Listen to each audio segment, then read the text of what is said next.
Barthélémy Ngom. À la une, à Bakel, la situation reste alarmante. Un enfant de 7 ans est mort noyé dans les eaux.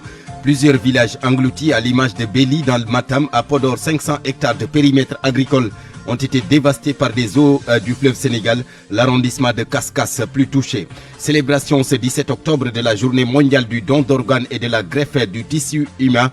Une journée marquée par une polémique autour de la greffe de cornée. Le Conseil national du don et de la transplantation dit ne pas être au courant de cette activité dont il est l'organe régulateur. Question, cette greffe de cornée serait-elle exercée dans l'illégalité au Sénégal? Jusqu'ici, aucun agrément n'a été délivré. Éclairage avec Awambaï. La sortie de Macky Sall sur les finances publiques au Sénégal. Réaction du porte-parole du gouvernement pour Moustapha Sarré. L'ancien président de la République n'a rien à dire si ce n'est de présenter des excuses au peuple sénégalais. La campagne électorale pour les législatives anticipées du 17 novembre, c'est dans une semaine, ça bouge déjà dans les états-majors politiques. Nous le verrons avec Nafissa Toussila. Une note de culture dans ce midi, le Conseil des ministres qui a adopté hier un projet de décret portant collecte de la rémunération pour copie privée. C'est une directive de l'UEMOA, un projet de décret qui va permettre d'augmenter les revenus des acteurs politiques. C'est le dossier de ce midi. Les actualités internationales en France, l'activiste panafricain Kémy Séba, il a été relâché après son audition hier. Nous serons avec Famadion en sport. La lutte sénégalaise a un nouveau patron. Malik Ngom succède à Birassen à la tête du CNG. Puis la presse du jour, Youssouf Bodian, Bakel encore à la une. Point de vue en fin de journal, débat sur la situation de l'industrie sénégalaise. Le prétexte, les états généraux du commerce et de l'industrie officiellement lancés ce jeudi. L'objectif est de créer 8 pôles industriels à travers tout le pays. Rendez-vous tout à l'heure avec nos deux intervenants.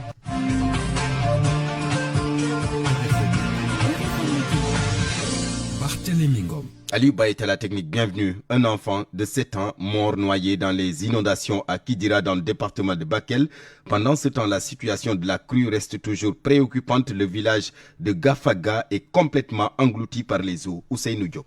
La situation devient de plus en plus inquiétante pour les populations du département de Bakel. À Gangala, village situé sur les rives du fleuve Sénégal et de son affluent et sous les eaux. Les personnes se déplacent en pirogue dans le village, une situation inédite pour ces populations. Les habitations sont complètement dans l'eau depuis maintenant plus de 3 ou 4 jours. Et puis aussi des champs de piments et de maïs qui vraiment actuellement on peut dire que tout est parti. Et en plus c'était l'espoir de tout un village avec la culture de piments et d'oignons actuellement et des jeunes aussi qui ont contracté des prêts au niveau des banques et se trouvent aujourd'hui dans de sérieux problèmes. Tambacounda, Pape Ousseynou Diallo, Radio Futur Média. Pape Ousseynou Diallo et non Ousseynou Diop. Cette crue exceptionnelle du fleuve Sénégal, les eaux ont enseveli toute la localité de Béli, c'est dans le Matam. Plusieurs personnes, donc plusieurs familles cherchent refuge pour surtout sauver les enfants. Et dans cette correspondance, Ali Bandel Niang nous décrit une situation inédite. À 8,81 m ce matin, à la station de Matam, le fleuve Sénégal s'empare désormais des localités entières. Depuis hier, vers 2 h du matin, les eaux de la crue du fleuve Sénégal ont chassé tous les habitants de Béli Diallo. Dans le sauve-qui-peut, les familles à la Belle Étoile ont cherché refuge sur des sites plus élevés pour tenter d'échapper au ruissellement des eaux. Un tour à Béli Diallo ce matin a permis de se rendre compte de l'ampleur du sinistre. Les enfants sous les arbres, des pères de famille et ménagères qui tentent d'ériger à l'aide des pagnes des abris provisoires. On a un problème d'inondation. Maintenant, on a déménagé depuis hier nuit. On est revenu ici encore. Et c'est ici que vous habitez? Ici, c'est ici qu'on a habité. Et toi et tes enfants dans la brousse? Oui, ça c'est... Venez nous montrer, venez nous montrer. Ça c'est ma femme. Celle-là? Oui, c'est elle-là, avec celle-là. Bon, encore, là, mes enfants qui sont encore là-bas. Vous n'avez même pas de tente? Rien. Vous n'avez pas vu les autorités? Rien. On n'a rien d'abord vu. Il n'y a plus de cours à l'école de Béli Diallo, regrette M. Sow, le directeur, qui lance un cri du cœur à l'endroit des autorités. Oui, catastrophe, très catastrophe, parce qu'il y a l'arrêt de cours. Vous avez vu, le village est totalement inondé. Les parents sont dans les rues, partout. Vous avez dit les bagages, vraiment c'est déplorable. Toute la population de Béli Diallo est dans les rues. Vraiment, ils sollicitent aide pour soulager la population de Béli Diallo. C'est ça la situation, c'est catastrophique. Seulement, du côté de l'administration locale, selon nos informations, les autorités qui ne veulent pas venir à Béli Diallo sans assistance seraient en train de remuer ciel et terre pour trouver des tentes en faveur des sans-abri de cette localité située à 3 km de la ville de Matam. Matam, Ali Bandelnian, RFM. Le maire de Ourossogui sur ces inondations dans la région de Matam, Moussa Bokar Thiam, regrette l'indifférence des autorités et dénonce une négligence de leur part. Il exige un plan Orsec au vu de l'ampleur de la catastrophe. Apporter tout mon soutien à cette population de la région de Matam. La question que tout le monde se pose ici à Matam, c'est pourquoi un plan Orsec n'est pas déclenché. Pourquoi des moyens colossaux ne sont pas déployés immédiatement pour tous les villages qui sont aujourd'hui engloutis par les eaux du nord de la région, Orefondé, jusqu'au sud de la région, vers Demankani. Centaines de villages aujourd'hui sont engloutis par les eaux. Et l'on ne comprend pas des visites de certains ministres, ignorant ces populations-là qui sont en détresse. Et c'est important que l'État déploie les moyens. Parce qu'aujourd'hui, nous avons constaté, il y a même ce petit village de Beli Diallo, complètement englouti ce matin. Et vous avez des gens qui ont passé la nuit à la Belle Étoile, sans aucune assistance. Et il est important que dans des situations comme ça, qu'un plan Orsec soit déclenché immédiatement et que l'État double ses moyens, voire triple ses moyens pour venir en aide aux populations. Ça n'est pas seulement de partir dans la région de Kédougou, dans la région de Tambacounda, d'ignorer complètement le département de Matam, qui est très touché, parce qu'il y a des communes, des grandes communes comme Guidulon, il y a des communes dans la commune de Orefondé aussi, c'est des communes qui sont comme tous les villages le long du fleuve sont complètement inondés. Moussa Bokar Thiam, le maire de Ourossogui, arrondissement de Kaskas, les eaux du fleuve Sénégal ont également englouti plus de 500 hectares de périmètre agricole. Une annonce du gouverneur de Saint-Louis, Al-Hassan Sall, en visite au niveau des zones impactées dans le département de Podor.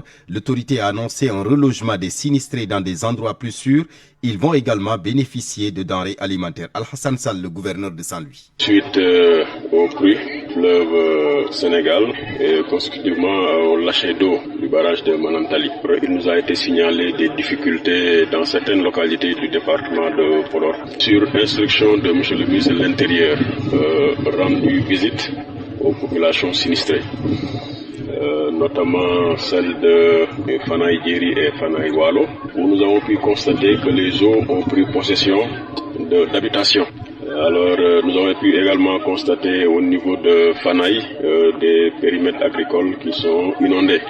Alors notamment à Tchilé Boubacar. Nous avons également visité des périmètres agricoles totalement inondés. Nous en comptabilisons pour une superficie d'à peu près 500 hectares, rien que dans le département de Podor. Compte tenu de tout cela, nous avons apporté le mot de réconfort et de compassion de son Excellence Monsieur le Président de la République aux populations. Nous avons également demandé à ce que des dispositions immédiates soient prises. Alors d'une part pour sécuriser les populations et d'autre part pour leur apporter une assistance en vivres évidemment, mais également assistance en matériaux de construction et en sites de recasement. Les fortes pluies justement tombées hier à Dunguel Réo sur la rive gauche du fleuve Sénégal, c'est en Mauritanie. Elles ont fait 3 morts et des blessés. Des bâtiments en banco se sont effondrés. Le village sénégalais de Dunguel, situé en face, a également enregistré d'importants dégâts matériels. Suivons le témoignage de Idi Gaye, un habitant de Dunguel, Sénégal. Hier nuit, il y a eu vraiment un vent très fort, accompagné d'une forte pluie, et ce qui a fait tomber 3 bâtiments en banco. Et ces 3 bâtiments, lors de l'effondrement, il y a eu 3 enfants qui ont trouvé la mort lors de cet effondrement. Et nous retenons aussi qu'il y a eu une dizaine de blessés actuellement qui se trouvent au niveau du dispensaire de Dunguel parce qu'ils sont évacués du côté du Sénégal. Dunguel Réo, c'est dans le Brakna, du côté de la Mauritanie. Donc, ils sont évacués au niveau du poste de santé de Dunguel. Dunguel se trouve dans l'arrondissement de Kaskas, dans la commune de Médine-Niagbé, dans le département de Podor. Actuellement, la situation qui se trouve au niveau de Dunguel Réo, c'est des Mauritaniens. Même du côté du Sénégal, il y a eu beaucoup de bâtiments, il y a eu vraiment beaucoup de dégâts dans le village de Dunguel, Sénégal. Mais tellement, puisqu'il y a eu des morts, les gens sont plutôt très préoccupés par les morts et les blessés du côté de la Mauritanie. Les conséquences justement du lâcher d'eau au niveau du barrage de Manantali, au total 22 établissements impactés seulement dans la région de Tambacounda. À Matam également, le recensement des écoles touchées par cette crue plutôt se poursuit et dépasse déjà la vingtaine selon le ministère de l'Éducation nationale qui décide de prendre des mesures pour la reprise des cours, notamment des cours à distance, mais également ériger des tentes pour faire libérer les écoles occupées par les sinistrés. Koumba Sandiane Faye. Les régions de Tambacounda et de Matam plus impactées suite au débordement du fleuve et les écoles ne sont pas épargnées, ne serait-ce que pour Tamba, ces écoles sont inondées et 6 autres occupées par les sinistrés. Même situation constatée à Matam, le ministère de l'Éducation nationale, conscient de la situation, décide de prendre des mesures concrètes et durables, notamment la continuité pédagogique des cours à distance. Professeur Laman Bay est le directeur de la formation et de la communication au niveau du ministère de l'Éducation nationale. La région de Matam, on se rend compte que beaucoup d'écoles sont occupées ou inondées. Dans le Dandemayo, notamment au lycée Hassan Sade Diallo, au CEN de Ndidilogne, au lycée franco-arabe de Ndidilogne, mais également dans le Matam, notamment à Ndiafan, à l'école élémentaire Nima, à l'école élémentaire Sintu Diamdior, jusqu'à Djogel, dans la zone Orefondé, dans les écoles de Balel Diakri, dans la zone ouest du Dondou, jusqu'à Tchoubalel, dans la zone de Nabadji. C'est vraiment des écoles aujourd'hui qui sont prises particulièrement par les eaux. C'est également la même situation à Tamba, où on se rend compte qu'il y a 16 écoles aujourd'hui qui sont inondées et d'autres occupées par des sinistrés. Nous sommes en train de voir comment faire aujourd'hui face à ce qu'on appelle la continuité pédagogique, notamment avec des cours à distance. Pour ce qui est des écoles occupées par les sinistrés, des tentes seront réalisées afin que les apprentissages se poursuivent. Mais également en essayant avec la direction des constructions scolaires aujourd'hui de participer à la réalisation de tentes pour faire sortir les sinistrés et libérer les écoles. Le ministère décide aussi de prendre les devants pour le bien-être et la santé des élèves, en collaboration avec la direction de la santé pour parer à d'éventuelles conséquences sur la santé des élèves. Pour essayer de voir quelles sont aujourd'hui les conditions qu'il faut mettre en place avec la direction de la santé pour en tout cas anticiper sur ces questions qui se poseront naturellement. Les IA et IF mobilisés, le ministère fait savoir que ne serait-ce que pour la région de Tamba, 6 écoles sont inondées et 6 autres occupées par les sinistrés. Et pour Matam, l'inspection d'académie, au fur et à mesure, continue le recensement des écoles impactées. RFM, fréquence de modulation 94.0. La radio en puissance. RFM. Je vous l'annonçais, célébration ce 17 octobre de la journée mondiale du don d'organes et de la greffe de tissus humains. Une journée marquée par une polémique autour de la greffe de cornée au Sénégal. Le Conseil national du don et de la transplantation dit ne pas être au courant de cette activité dont il est l'organe régulateur. Alors question, cette greffe de cornée serait-elle exercée dans l'illégalité au Sénégal? Ce qui est clair est qu'il n'y a pas d'agrément, aucun agrément donc n'a été délivré jusqu'ici.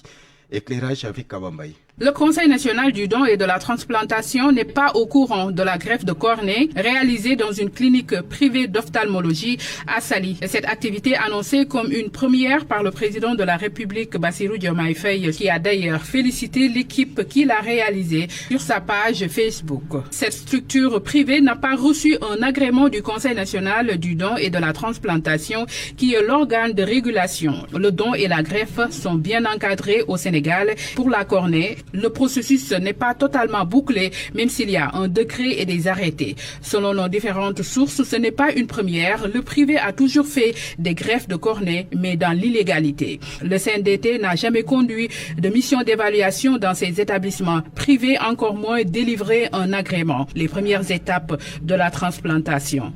Ces cornées ont-elles été importées? En tous les cas, la banque de cornée du CNDT en cours d'installation n'est pas encore approvisionnée et la liste des donneurs et receveurs n'est pas encore aussi établie. La cornée, la partie fine transparente du globe oculaire située en avant de l'œil. Elle nous protège des agressions extérieures et quand elle est malade, cela peut créer une cécité. Awambaye, épidémie de grippe saisonnière, le responsable de la surveillance épidémiologique rassure, c'est cette affection virale. Elle est différente donc de la Covid, même si les symptômes sont un peu similaires. Cette situation était prévisible selon les spécialistes qui recommandent les mêmes mesures de précaution standard, à savoir le port du masque et l'utilisation du gel hydroalcoolique. Salimata Aou. La grippe est une affection virale qui sévit de façon cyclique dans notre pays, avec des signes essentiellement marqués par de la fièvre et des douleurs musculaires. Selon le responsable de la surveillance épidémiologique au ministère de la Santé, entre la grippe et la Covid, il y a une différence, Dr Bolidjo. Les signes sont essentiellement marqués par de la fièvre et des douleurs musculaires et articulaires, tout ceci dans un contexte d'écoulement nasal. Et vous le comprenez aisément, ces signes aussi sont similaires à ceux de la Covid-19 qui aussi est resté maintenant à l'état endémique dans nos pays. Et la différence est faite surtout au niveau du laboratoire. Donc devant ces malades qui présentent des signes, certains prélèvements sont envoyés au laboratoire et actuellement les virus qui sont isolés, ce sont les virus de la grippe saisonnière. Cependant, ce spécialiste recommande aux populations de respecter les mesures d'hygiène et de se rendre dans les structures sanitaires pour une bonne prise en charge. Quand vous sentez des signes en rapport avec la grippe et qui ne sont pas spécifiques, il faut avoir, n'est-ce pas, le réflexe de consulter son médecin, n'est-ce pas, pour bénéficier des meilleurs soins. Donc, il n'y a pas de péril en la demeure. Il faut respecter les mesures de précaution standards et surtout éviter ce qu'on appelle l'automédication. Une fois que ces mesures prises, je pense que le reste, on le laisse à l'organisme qui restaure l'immunité et le plus souvent, les patients guérissent. Et je profite de l'occasion aussi pour un peu parler de la prévention des autres maladies parce qu'on est en saison hivernale. À côté du paludisme, il y a beaucoup d'autres maladies, n'est-ce pas, à transmission vectorielle. Et c'est l'occasion aussi de rappeler à la population le fait d'éviter, n'est-ce pas, les piqûres des moustiques par tous les moyens. La grippe reste une affection bénigne, sauf dans certains cas où ça peut évoluer vers des formes graves. Les personnes âgées ou celles vivant avec des maladies chroniques sont à surveiller. Le mot d'ordre reste le port de masque. Ce litige foncier en Casamance, litige foncier qui oppose les populations de Koumbalang à l'université privée UKO et qui aujourd'hui refait surface. La récente rencontre convoquée par l'autorité administrative locale sur les stratégies de relance du projet de construction de l'université UKO dans la commune de Koumbalang a fait renaître la colère des populations. Ces dernières accusent les promoteurs du projet de vouloir donc s'accaparer de leurs terres et c'est pourquoi elles sollicitent l'arbitrage du chef de l'État ou de son premier ministre Lamine Ba. En hibernation depuis quelques années, le différend foncier qui a toujours opposé les propriétaires terriens à l'université privée UKO au sujet de l'occupation d'une centaine d'hectares a refait surface. La rencontre convoquée par le sous-préfet de Tangori pour trouver des mécanismes de relance du dossier sur la base d'un consensus entre les parties a accouché d'une souris. Cheikh Tamba, porte-parole des propriétaires terriens. Il m'est particulièrement agréable d'alerter l'opinion nationale sur les agissements irresponsables et provocateurs de businessmen encagoulés de l'UKO s'appuie sur l'administration territoriale pour nous priver de nos droits de vie en spoliant nos terres. Les propriétaires terriens disent être très déçus de l'approche utilisée par le maire et le sous-préfet qui ont hérité du dossier en dépit de l'énorme espoir que leur installation avait suscité auprès des impactés du projet d'érection de l'université privée UKO de Koumbalang. Nous avons naïvement accueilli les autorités locales actuelles aux charges du dossier avec l'espoir d'assister à la fin définitive de ce conflit. Hélas, c'est pourquoi nous, collectifs des propriétaires terriens, condamnons avec la dernière énergie ce New Deal inopportun et insensé, concocté par les pseudo-experts et maladroitement défendu par l'administration territoriale. Les propriétaires terriens de Koumbalang invitent les nouvelles autorités à s'impliquer dans la gestion de ce dossier foncier pour préserver l'intérêt des populations vulnérables devant la toute-puissante machine du promoteur du projet. Nous entendons dans les tout prochains jours sonner la mobilisation. Le CPT invite solennellement Monsieur le Président de la République Bassirou Diomaye Faye, Monsieur le Premier ministre Ousmane Sonko à placer les conflits fonciers au chapitre des priorités de leur politique. Nous avons joint un des responsables de l'université privée UKO pour recueillir sa réaction, mais il nous a signifié que l'institution n'a pas envisagé pour l'instant de se prononcer sur cette affaire. Lamine Ba, Ziguinchor, Radio Futur Média. La réaction du gouvernement à la sortie de l'ex-président de la République, Macky Sall, qui a démenti les allégations du Premier ministre Ousmane Sonko sur la gestion du pays par l'ancien régime. Moustapha Sarré déclare que Macky Sall devrait se taire ou même présenter ses excuses au peuple sénégalais pour son bilan sombre à la tête de l'État. Il était l'invité d'RFM Matin ce jeudi. Nous avons entendu l'ancien président de la République que les indicateurs étaient au vert. Contrairement à ça, que nous avons remarqué, ce que nous avons vu, nous autres autorités actuelles de ce pays, ce sont des indicateurs rouges. Les indicateurs financiers sont au rouge, les indicateurs politiques sont au rouge et au rouge de sang. Le président Macky Sall a laissé une situation où plus de 80 jeunes ont été assassinés dans ce pays-là. Il en est le seul et l'unique responsable. Dans son objectif de rester au pouvoir, il en est le seul et unique responsable. Il a voulu rester au pouvoir et voilà pourquoi il nous a mené à cette situation-là. Donc je ne vois pas comment il a eu l'audace de parler et surtout de s'adresser aux Sénégalais. Lui, la seule attitude qu'il devait avoir, c'est non seulement à défaut de se taire, de présenter des excuses au peuple sénégalais. C'est tout ce qu'il devait faire. Malheureusement, il a eu l'audace de parler d'indicateurs verts alors que nous tous nous avons constaté que ces indicateurs sont rouges et FMI nous a confirmé dans ces chiffres. Moustapha Sarré, ministre de la formation professionnelle, par ailleurs porte-parole du gouvernement. En politique, nous sommes à un mois, jour pour jour, du scrutin du 17 novembre prochain. La campagne électorale, vous le savez, démarre le 26 octobre. Au niveau des états-majors des coalitions, ça bouge déjà, tout est fin prêt, confirment les chargés des élections, des coalitions et autres. Sur le plan logistique et finance, rien à signaler. Nafissa Toussila. Ils attendent le top départ. C'est ce 26 octobre pour démarrer la campagne électorale. Toutes les coalitions sont à pied d'œuvre.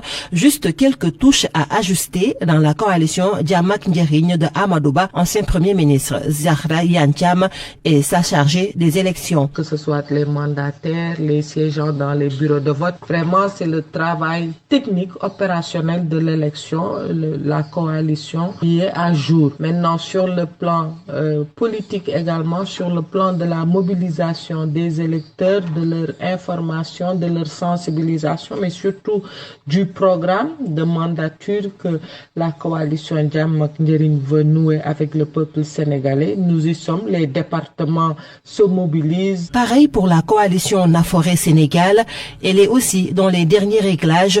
Amadouba, journaliste de promotion, leur tête de liste parle de renforcer les rangs. Au niveau de la coalition Naforé Sénégal, on est en train d'accueillir à bout de bras les vagues de frustrés qui viennent des autres partis. Au plan organisationnel, on est en train de faire de la proximité parce que nous sommes une coalition qui regroupe beaucoup de jeunes, beaucoup de cadres, différentes régions. Pour Sam Sakadou, rien à signaler. La coalition est aux aguets. Cheikh Tidiane Niouma. Nous sommes en train de nous organiser aussi bien sur le territoire national qu'au niveau de la diaspora. Au niveau logistique, nous sommes complètement prêts. Nous avons aussi contracté avec nos prestataires, l'excellent prestataire qui mettra à notre disposition tout ce dont on aura besoin en termes de location de camions, en termes de sonorisation, tout ce qui est impression d'affiches. Donc, les préparatifs pré-campagne sont en cours pour ces législatives anticipées à juste une semaine ou même moins pour pouvoir aguicher les électeurs.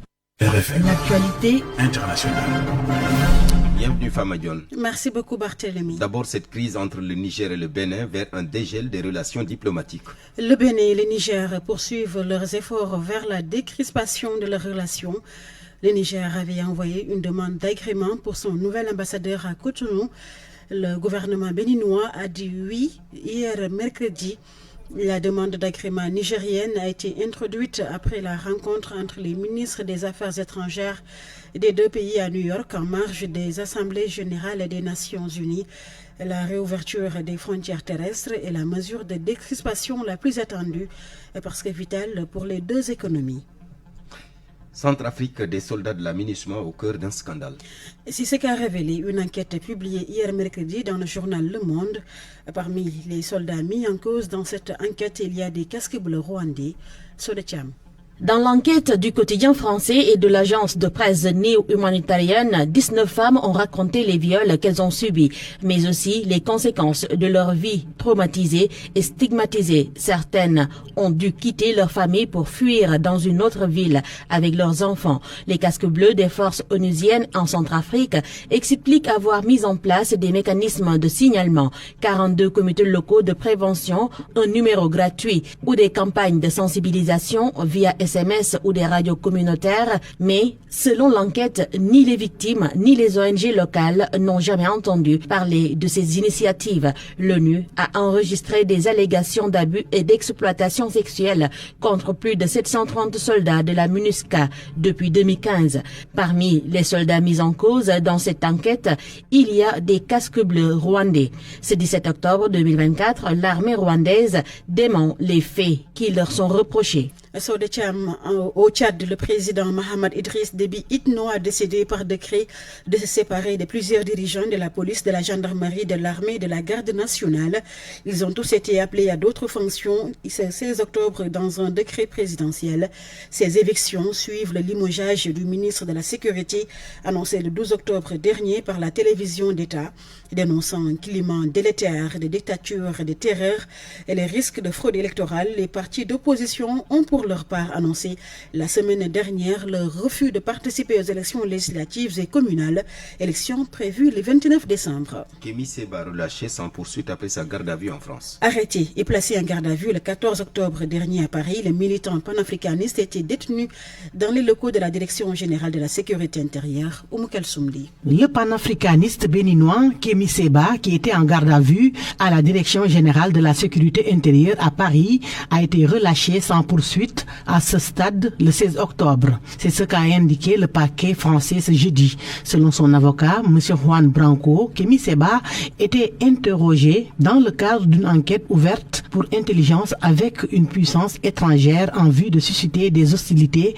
ou des actes d'agression contre la France. Une infraction criminelle passible de 30 ans d'emprisonnement selon la loi française. Il a fustigé une interpellation violente dans la rue à Paris alors que son client de passage à Paris avec un passeport diplomatique du Niger était en France pour visiter son père malade. Kémy Séba, déchu de la nationalité française en juillet, était également interrogé sur des soupçons d'entretenir des intelligences avec une puissance étrangère de nature à porter atteinte aux intérêts fondamentaux de la nation. Il avait été interpellé le 14 octobre. Oumou Kalsoumli, voilà Babacar, c'est tout. Papa Babacar, Barthélémy, c'est tout pour ce journal international. Merci Fama Dione. Parole aux auditeurs. L'actualité, qu'en pensez-vous? Moi, je pense que vous devez. Réagissez dans nos éditions d'information sur l'actualité. Bonjour. Du lundi au vendredi, vous avez la parole sur RFM.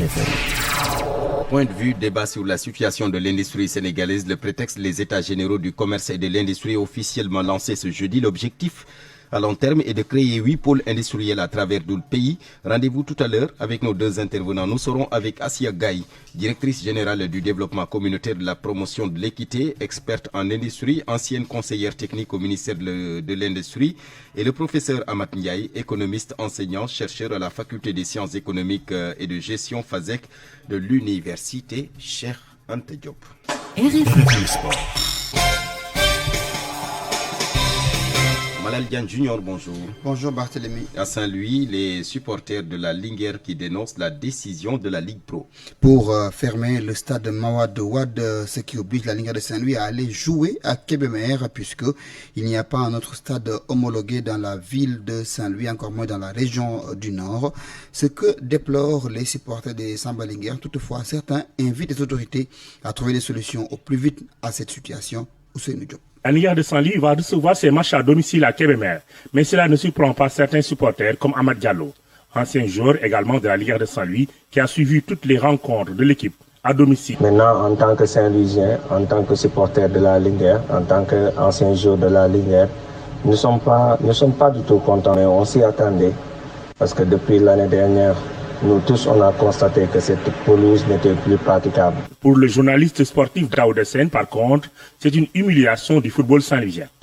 Les Saint-Louisiens doivent réagir parce que c'est inimaginable de voir la Linguère jouer hors de Saint-Louis. Ça, c'est vraiment quelque chose que les supporters et les observateurs de Saint-Louis, les sportifs ne pourront pas comprendre vraiment.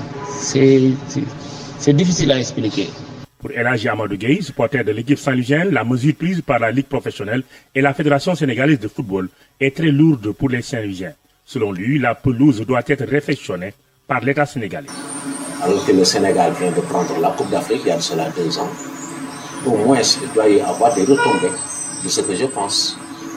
Au moins qu'il y ait une pelouse qu'on pourrait pratiquer. Aujourd'hui, Saint-Louis manque d'infrastructures sportives aux normes. Le stade de Maître Babacar Sèye de Saint-Louis est fermé depuis octobre 2015. La pelouse du stade de Mawade de Wade est devenue depuis quelque temps un champ de patates où chaque jour, pas moins de 4 matchs de navétane sont joués. Une décision difficile mais normale pour certains acteurs pour protéger les joueurs. Ousseynou Saint-Louis, RFM. Si à Saint-Louis, l'état de la pelouse pose problème, à Nguyen, les populations là-bas réclament la poursuite des travaux du stade pour des travaux arrêtés depuis 5 ans. Alpha Samb, l'un des responsables là-bas de la jeunesse, a fait une sortie au micro de Matidjeng. Le stade, c'est dû à l'entrepreneur. Tu sais, c'est un marché de l'État du Sénégal. C'est pas le maire c'est pas la mairie qui a lancé, qui a fait l'appel d'offres, mais c'est l'État du Sénégal. Malheureusement, depuis ça fait 5 ans que c'est resté comme ça. Le stade, tu as vu, est coupé en 2. Actuellement, on ne peut plus faire certaines manifestations. Et vraiment, nous lançons donc un appel au ministre pour que véritablement nous aider et venir en aide pour que le stade puisse vraiment se terminer. Donc, qui réclame la reprise des travaux du stade à l'arrêt depuis 5 ans. Du foot féminin Malal, les Lions du Sénégal vont jouer 2 rencontres amicales. Sur la route de la préparation de la prochaine CAN en 2025, elles vont rencontrer la Tanzanie et le Maroc sur le Tchad. Après avoir croisé la championne d'Afrique en titre, l'Afrique du Sud et la RDC, les Lions vont affronter la Tanzanie et le pays hôte de la prochaine CAN, le Maroc. Une manière de se préparer davantage avant la CAN, souligne le sélectionneur des Lions, Moussa Cissé. Nous avons choisi de jouer sur toutes les dates FIFA parce que les 2 pays, que ce soit la Tanzanie, que ce soit le Maroc, sont des invités à la prochaine CAN. Et donc pour nous, c'était important de pouvoir nous jauger par rapport à ces équipes-là, d'affiner nos stratégies et de continuer notre préparation. Pour nous, c'est une période importante parce qu'on est juste à 10 mois de la prochaine CAN et on se doit aujourd'hui de travailler au niveau de nos automatismes et pour mettre l'équipe la plus compétitive possible au moment de la CAN. Ces 2 matchs amicaux vont se jouer en terre marocaine qui avait porté bonheur à cette sélection féminine avec une qualification historique du Sénégal en quart de finale de la CAN. On a joué un bon tournoi là-bas. C'était un retour pour nous. Vous savez qu'on a beaucoup de Sénégalaises qui vivent au Maroc, donc on était presque comme si on était à domicile et je pense que c'est un bon souvenir. Mais aujourd'hui, nous avons l'ambition de faire mieux et c'est bien aujourd'hui de retourner pour prendre des repères davantage par rapport au report qu'on avait parce que c'est important aujourd'hui de se sentir presque chez soi quand la CAN sera arrivée. De toutes les façons, on sait qu'avec le Maroc, les infrastructures vont être de qualité, les terrains seront de qualité et je pense qu'on va jouer une très bonne CAN à l'été prochain. Du 5 au 26 juillet 2025. L'équipe nationale féminine va démarrer son regroupement en vue de ces matchs amicaux avec les joueuses locales en attendant l'arrivée de ces expatriés à partir du 21 octobre. Voilà, Barthélémy finir le journal en rappelant et invitant les autorités municipales de Saint-Louis à mettre les bouchées doubles pour la réfection du stade Mawade. Malal Diagne Junior Saint-Louisien qui porte le plaidoyer. Merci beaucoup Malal. RFM, la radio de toute l'actualité. Je vous l'annonçais, hier en Conseil des ministres, le gouvernement a adopté le projet de décret portant collecte pour la rémunération pour copie privée. C'est une vieille doléance de 10 ans que le gouvernement vient de satisfaire. C'est une directive de l'UEMOA, l'Union économique et monétaire ouest-africaine, qui va donc permettre d'augmenter les revenus des acteurs culturels au Sénégal. C'est le dossier de ce midi, signé Anna Rocha. C'est une bonne nouvelle qui est tombée hier soir. Un ouf de soulagement après des années de lutte, explique Matar Diouf, acteur comédien, metteur en scène et membre du conseil d'administration de la SODAV, la Société sénégalaise du droit d'auteur et des droits voisins. J'ai une pensée aux acteurs qui avaient contribué au combat. Je pense à Bass Diakhaté par exemple. Je pense aux comédiens et acteurs ABG. Je pense à Pape Dembalam. Je pense à tous ces artistes, interprètes, comédiens, acteurs, danseurs qui sont allés à l'au-delà sans pour autant toucher une fois, au moins dans leur vie, cette fameuse copie privée. Mais écoutez, c'est une réelle et sincère gratitude et reconnaissance au nouveau régime. C'est avec beaucoup d'espoir que le président de l'Association des métiers de la musique du Sénégal, l'AMS, accueille la mesure. Une avancée historique pour les créateurs, soutient Daniel Gomez.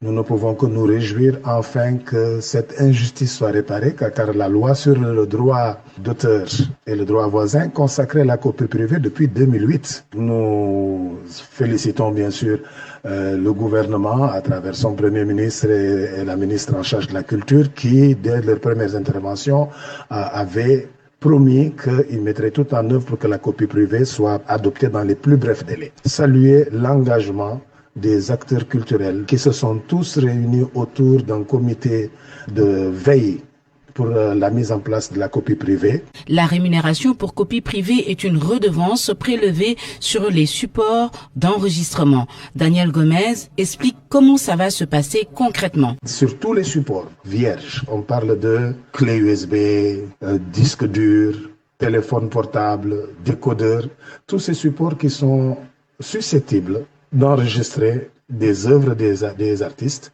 vont faire l'objet d'une redevance à la douane de l'ordre de 3% selon la directive de l'UEMOA. Et ces 3% de la valeur CAF, effectivement, seront reversés à la SODAV et la SODAV va procéder, après déduction de 15% affectés aux actions culturelles, va affecter donc cette somme affectée à la SODAV qui devra être redistribuée aux principaux acteurs. C'est qu'enfin, les artistes interprètes et les producteurs pour qui les droits voisins ont été quand même consacrés vont enfin, après plusieurs années, arriver enfin à toucher leur revenu. La mise en œuvre reste maintenant le prochain défi après publication du décret signé par le président de la République, Matar Diouf. Le vrai travail commence, c'est-à-dire à qui on donne cette rémunération, quand on va donner ça, c'est-à-dire pour quelle période et comment on va répartir. Donc, vous voyez, c'est tout un travail derrière.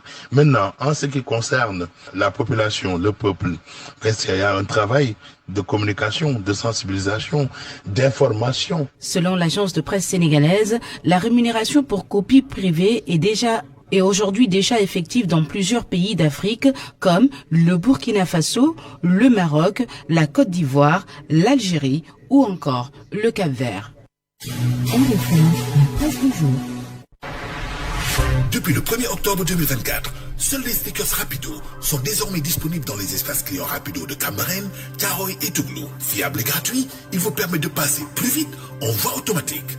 Optez dès maintenant pour les stickers Rapido et bénéficiez d'une expérience client en tout confort et rapide à chaque passage dans nos voies automatiques. Le stickers Rapido, la solution pour gagner du temps.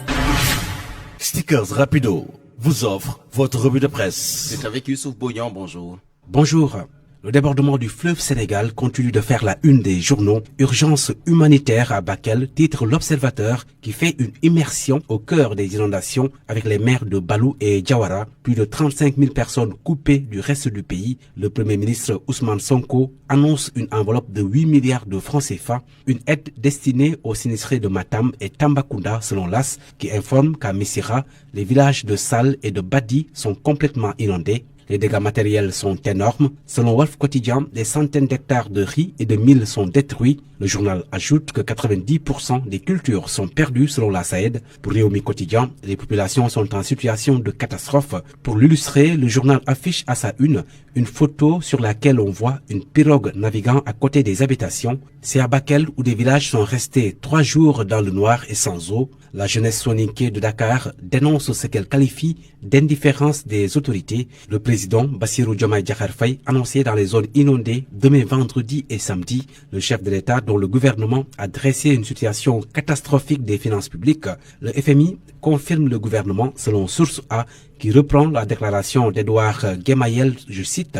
Le déficit budgétaire et la dette publique au cours de cette période sont estimés comme étant nettement plus élevés que ce qui était indiqué précédemment dans les lois de finances et de règlement. Fin de citation. Sud Quotidien en déduit que le FMI conforte l'inspection générale des finances et exige des mesures radicales. L'info parle de mesures audacieuses et cite le FMI qui prévient qu'en l'absence de mesures décisives sur les dépenses, le déficit budgétaire devrait s'aggraver cette année, dépassant l'estimation précédente de 7,5% du PIB. Le quotidien considère que le FMI est pessimiste concernant la situation économique et financière du pays. Wolf Quotidien parle de sombres prédictions du FMI dont les lettres sont rapportées par Busby le Jour qui note un déficit budgétaire et la dette de 2019-2023 plus élevé que les chiffres rapportés, ce qui veut dire au journal Le Témoin que le FMI conforte Sonko et désavoue l'ancien président Macky Sall. Un avis que ne partage pas l'I Quotidien pour qui le FMI confirme Macky Sall. Le journal rappelle que le Premier ministre Ousmane Sonko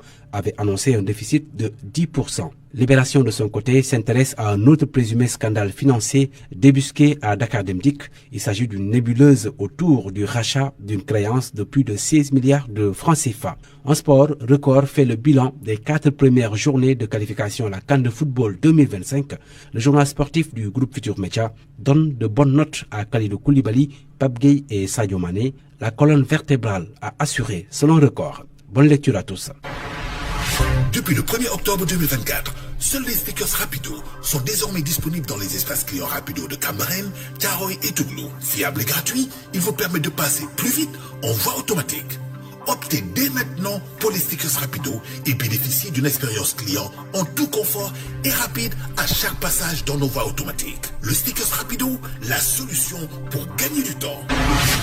Stickers Rapido vous a offert votre revue de presse. Parole aux auditeurs.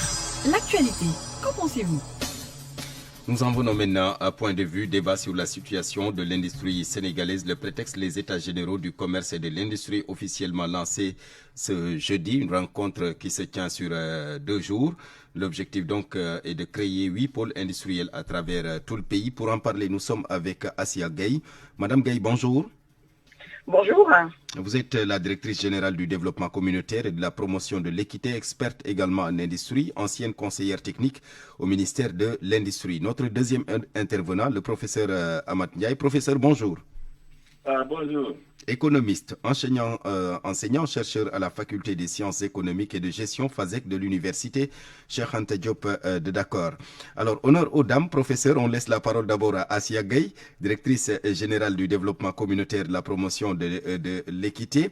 Madame la directrice, le gouvernement qui organise à partir d'aujourd'hui, et c'est pour 2 jours, jusqu'à demain donc, les états généraux du commerce et de l'industrie. Au terme des travaux, la nouvelle politique industrielle du Sénégal à l'horizon 2050 sera définie. Mais aujourd'hui, d'abord, l'état des lieux de l'industrie sénégalaise. On a vu que le secteur de l'industrie a souffert ces dernières années avec plusieurs entreprises qui peinent à prendre l'envol. Oui, bonjour à tous. Bonjour chers auditeurs. Merci beaucoup en tout cas pour m'avoir donné la parole, de nous permettre de nous exprimer sur cette question-là. Comme vous l'avez dit, aujourd'hui, le secteur industriel au Sénégal a beaucoup de difficultés, il y a beaucoup d'enjeux, même si ce secteur représente 23% du PIB. Mais tout le monde a compris que, comme il a été présenté lundi dernier, que pour bâtir une économie endogène, l'industrialisation, quand même, au Sénégal, est un processus qui joue un rôle central sur le développement économique du pays. Aujourd'hui, on connaît les facteurs, on connaît les problématiques. Donc maintenant, la question, c'est comment y remédier pour que l'industrialisation soit le moteur de développement du Sénégal. Mais aujourd'hui, quels sont les facteurs qui bloquent un peu l'envol de l'industrie au Sénégal?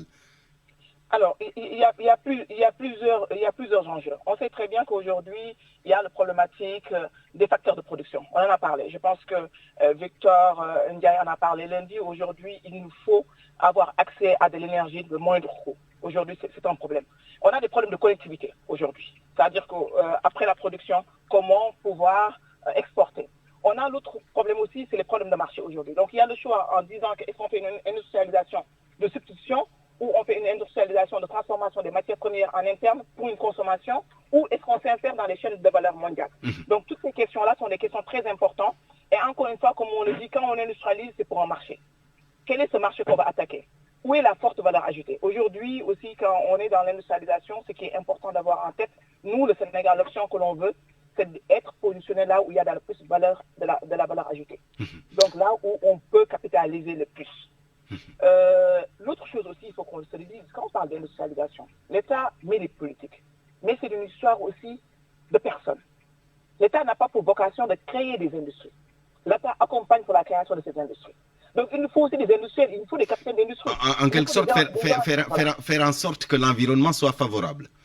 Exactement. Le rôle de l'État aujourd'hui, notre rôle, est de permettre aujourd'hui d'avoir un environnement qui permet de pouvoir accueillir de l'investissement privé. Et je pense qu'on est sur la bonne route. Aujourd'hui, ces assises qui vont démarrer aujourd'hui et demain, ce sera l'occasion de mettre tous les acteurs, les parties prenantes autour d'une table et de discuter. Et je pense que c'est très, très louable. Et ce qui nous a été montré lundi, aujourd'hui, sur cette ambition 2050, je pense qu'on est sur la bonne tendance. Parce que moi, en tant que directeur général du développement communautaire, pour moi, l'industrialisation et le développement communautaire sont étroitement liés. Car une industrialisation bien planifiée peut stimuler la croissance économique locale endogène. En tout cas, l'État à terme veut créer 8 pôles industriels à travers tout le pays. Je reviens à vous tout à l'heure, directrice. Professeur Amad Ndiaye, l'industrialisation repose d'abord sur un secteur privé fort. On a vu un peu, le secteur privé national n'est pas vraiment ce qu'il devait être. Aujourd'hui, est-ce qu'il ne faudrait pas booster le secteur privé d'abord et éventuellement se projeter vers une industrialisation forte pour attaquer le marché? Bon, c'est vrai que vous savez, les choses sont complexes. Il faut une analyse holistique. Vous savez, quand vous regardez l'industrie, les problèmes, c'est d'abord quoi? Le problème de l'industrie. On parle d'insuffisance de la demande. La demande est faible parce que le marché est étroit. On parle des coûts des facteurs qui sont élevés. Il y a la difficulté d'approvisionnement en matières premières. Il y a le manque d'accès aux capitaux. Il y a le problème de la technologie. Il y en a beaucoup. Alors, quand vous regardez tout ça, alors vous dites que l'industrie est en problème de compétitivité structurelle. Structurellement, l'industrie a des problèmes de compétitivité. Donc il faut agir sur plusieurs leviers à la fois. Il faut agir sur plusieurs leviers à la fois. C'est-à-dire que les leviers et cet agissement-là, ça demande une bonne politique, c'est ça? Bien sûr, mais la politique, elle part d'un diagnostic. Vous partez d'un diagnostic d'abord pour déceler les problèmes de l'industrie. Et quand vous parlez avec les industriels, vous dites que nous, on a un problème de marché. On est concurrencé sur notre marché. Il y a une insuffisance de loi, les facteurs de production sont chers. Et puis, en plus, ce qu'ils disent souvent, le problème du financement. Ils disent qu'ils ont des difficultés à accéder au financement. Parce que souvent, ils accèdent difficilement à des financements de fonds de roulement. Ça, c'est pas un problème. Mais le financement pour l'investissement, c'est lourd. C'est là qu'il y a des problèmes. Donc, ouais, ces contraintes-là, c'est ça qu'il faut régler. Il faut les régler en même temps, et puis il faut que cette industrie-là aussi soit diversifiée. Le problème du Sénégal, c'est qu'elle n'est pas diversifiée, elle n'est pas assez diversifiée. Donc, en termes d'écosystème industriel, ce n'est pas assez diversifié. Et quand ce n'est pas assez diversifié aussi, ça pose des problèmes en termes de compétitivité. Mais le grand problème au Sénégal, c'est que les industries minières, elles ont tendance à bien croître, à bien se comporter, parce que là, c'est des découvertes qui sont faites, et puis il y a les capitaux étrangers qui viennent, qui investissent. Mais le problème, c'est les industries manufacturières. C'est là où le premier, les industries, ce qu'on appelle les industries de transformation. Alors là, on ne pouvait pas avoir une économie endogène. Et ça, je salue vraiment l'initiative du gouvernement, la vision 2050, c'est la partage. C'est la partage, parce qu'il faut qu'il y ait une dynamique endogène de l'économie. Et vous ne pouvez pas avoir une dynamique endogène de l'économie si le segment de l'industrie de transformation n'est pas dynamique. Et donc, il faut tout faire pour que les industries de transformation-là puissent marcher. Et ce qu'il faut pour ça, il faut de l'argent. Il faut régler cette contrainte de financement-là. Régler cette, entre autres. Mais le problème, développement endogène, transformation, oui, mais pour après s'attaquer à quel marché? Parce que parfois aussi, nos produits sur le marché international, on ne sait, ce n'est pas ce qu'ils devraient être. C'est lié. Un entrepreneur, quand il a des moyens financiers, il règle tous ses problèmes. Quand il a des moyens financiers, il va acheter des équipements qu'il faut. Il va faire ce qu'il faut pour se battre. Il faut se battre à armes égales. La compétition, c'est ça. On ne peut pas dire à nos industriels, faites des prouesses, si on ne leur donne pas les moyens de se battre, les armes. C'est ça. Et l'arme principale, c'est le financement. C'est ça. L'arme principale, c'est le financement. C'est le financement. C'est le financement, c'est les capitaux. C'est le nerf de la guerre, comme on dit. Donc, il faut tout faire que nos industries puissent disposer de financement. C'est avec ça maintenant qu'il va à la conquête des marchés. D'abord le marché intérieur. D'accord. La première chose, c'est de conquérir le marché intérieur. Et ils sont très concurrencés dans le marché intérieur.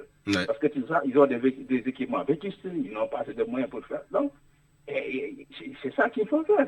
D'accord. C'est à ce niveau-là, oui. D'accord. Professeur, je reviens à vous tout à l'heure. Madame la directrice, à entendre le professeur, on a l'impression, ou on comprend vite, aisément, que la responsabilité première incombe aux autorités.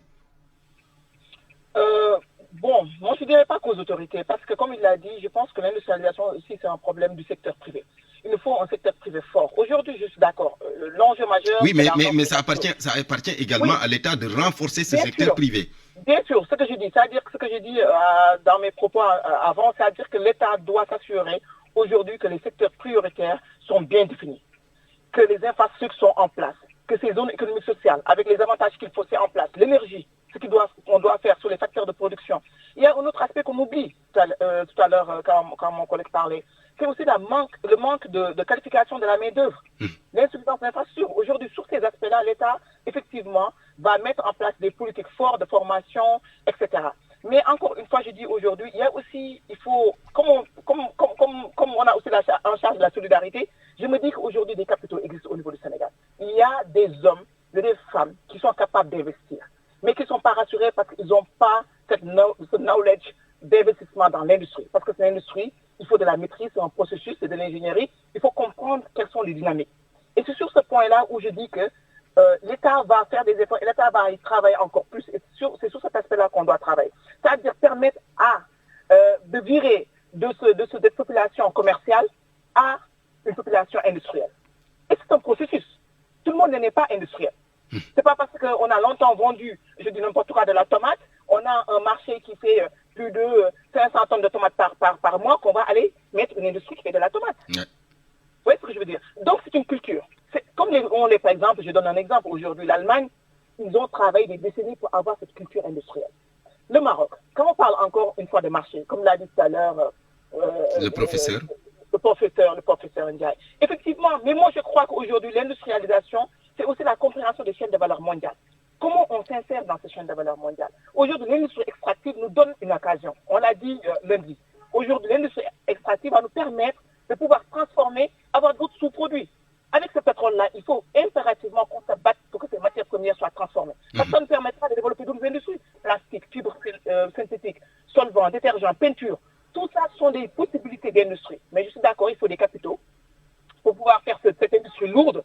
Mais à côté de cette industrie lourde-là, pour le développement endogène, encore je le dis, il nous faut des petites industries qui sont performantes, qui répondent à la question de substitution à l'importation. À l'importation. Agroalimentaire.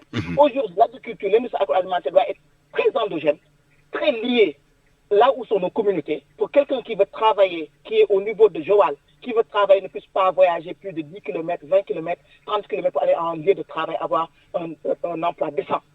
C'est ça l'industrialisation endogène, qui permettra de régler d'autres problèmes. C'est-à-dire aujourd'hui, on a de la sous-population au niveau de Dakar. Ce qui fait qu'aujourd'hui, Dakar, vous avez vu quand ils ont présenté lundi. Aujourd'hui, Dakar pratiquement capitalise plus de, on parle de 25% pratiquement du PIB par rapport aux autres régions. Donc aujourd'hui, pour sortir de ce déséquilibre-là, forcément, il faut regarder quelle industrie on place au plus proche de nos populations qui ont une main-d'œuvre pas trop qualifiée, etc., qu'on va monter en compétence.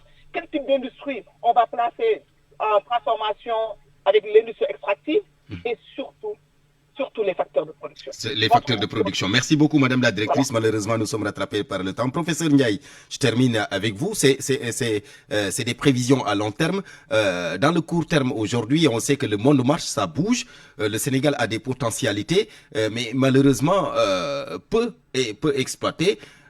Aujourd'hui, qu'est-ce qu'il faut faire dans l'immédiat pour donner un peu les gages, pour des gages d'une bonne industrie? Ce qu'il faut au Sénégal, si vous voulez qu'on parle au-delà de l'industrie, c'est des réformes, des réformes institutionnelles majeures, la bonne gouvernance, la sécurité des investissements, rassurer le monde des affaires. Comme disait madame, c'est pas l'État de construire les industries. L'État réunit les conditions pour favoriser l'industrialisation. Et aujourd'hui, celui qui a gagné le prix, celui qui a pris le prix Nobel de la paix, de l'économie, mais ils ont parlé de l'importance des institutions. C'est important. C'est important. À côté de ce problème institutionnel-là, il faut régler le problème du financement. Et c'est nos industriels qui doivent se battre. Mais l'État est en quelque sorte un coach. Ce n'est pas l'État qui va jouer, c'est le coach de l'économie. Et donc, je veux, M. Nia, donner une précision. Parce que là, le grand problème de l'industrie, il y a un des grands problèmes, c'est la faiblesse du marché. Et quand le marché est faible, les coûts sont forcément élevés. Et quand vous regardez, les gens souvent parlent de l'électricité. Ils disent que c'est cher. Mais ça, c'est le coût absolu. Mais en économie, il faut toujours raisonner en termes de coûts relatifs et de coûts unitaires. Quand je prends vous savez, les pays qui ont l'électricité le plus cher dans le monde, c'est pas le Sénégal, hein? C'est l'Allemagne, c'est l'Allemagne, c'est le Royaume-Uni. En Allemagne, ça coûte 214 francs CFA. Au Sénégal, on est à 109. Mais l'Allemagne produit beaucoup plus. Donc il y a le problème d'échelle, de production d'échelle. Quand vous produisez à une petite échelle, tous les coûts sont élevés. Merci. Malheureusement, professeur, nous sommes rattrapés par le temps. Malheureusement, toutes nos excuses. Professeur Amath Nia, économiste, enseignant-chercheur à la faculté des sciences économiques et de gestion FASEG de l'université Cheikh Anta Diop. Merci également à Assia Gaye, directrice générale du développement communautaire et de la promotion de l'équité, experte en industrie. On vous retrouve tous les deux tout à l'heure dans le journal de 13h. Ce sera avec Eladji Ndiogou Diène. Bonne suite de programme sur la radio Futur Média.